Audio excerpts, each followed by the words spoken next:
তারা এখানে বিএনপির পক্ষ থেকে আমাদের যে কর্মসূচি গ্রহণ করা হয়েছে আমরা স্থানীয়ভাবে গ্রহণ করেছি। সারা বাংলাদেশে একই অবস্থায় তারা সকাল থেকে সারাদিন মাঠে আমরা থাকব এবং সন্ত্রাসীরা যাতে এখানে কোনো জ্বালাও পোড়াও এবং অগ্নিকাণ্ড না করতে পারে, অগ্নি সন্ত্রাস না করতে পারে, নাশকতা সৃষ্টি না করতে পারে, জনগণের যানবাহন রক্ষার জন্য যা যা পদক্ষেপ নেওয়া দরকার আমরা সকাল থেকে সারাদিন মাঠে অবস্থান করব কর্মী বাহিনীকে নিয়ে।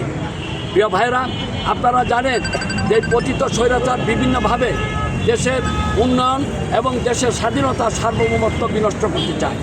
আমরা কোনো অবস্থাতেই এই রক্তে ভেজা বাংলায় স্বাধীন বাংলাদেশে এই সন্ত্রাসীদের কোনো ঠাঁই যাতে না পায় তার জন্য যেখানে যেখানে আমাদের ব্যবস্থা গ্রহণ করা দরকার এটা আমরা করে যাব ইনশাল্লাহ। আমরা মনে করি দেশের মানুষ শান্তি চায়, দেশের ব্যবসায়িকরা শান্তিতে তারা ব্যবসা প্রতিষ্ঠান পরিচালনা করতে চায়, সকল মানুষ শান্তি চায়। হঠাৎ করে একটি দেশে নাই ভারত থেকে বিভিন্ন রাষ্ট্র থেকে বাইরের রাষ্ট্র থেকে উস্কানি দিয়ে তারপরে কিছু অবুঝ শিশু তাদেরকে মাঠে নামিয়ে দিয়ে দেশের সার্বিক পরিস্থিতি ঘোলাটে করতে চায়। কোনো অবস্থাতেই এই ঘোলা পানিতে মাছ শিকার করতে দেওয়া হবে না। আমরা সারা বাংলাদেশে জাতীয়তাবাদী দলের আদর্শের সৈনিকরা মাঠে আছে।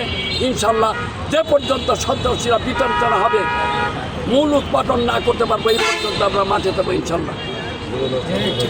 এবং মহিলা দল সহ যারা আছে অন্যান্য অঙ্গ সংগঠন, সকল অঙ্গ সংগঠনকে নিয়ে আমরা মাঠে আছি ইনশাল্লাহ।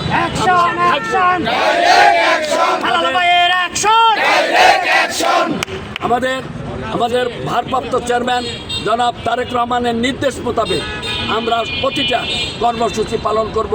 আমাদের দেশনেত্রী বেগম খালেদা জিয়ার নির্দেশে আমরা প্রতিটি কর্মসূচি পালন করব। আপনারা জানেন যে 16-17 বছর এই দেশের যুবকরা ভোট দিতে পারে না। যুবকরা ভোট দেওয়ার জন্য উন্মুখ, তারা ভোট দিতে চায়। এই যে অবস্থা, সারা বাংলাদেশের মানুষ এখন নির্বাচনমুখী, সেখানে হঠাৎ করে এখানে একটা কথা বলে তারপরে সারা বাংলাদেশে একটা নৈরাজ্য সৃষ্টি করতে চায়। এই নৈরাজ্য জনগণকে সাথে নিয়ে আমরা মোকাবেলা করবো ইনশাল্লাহ।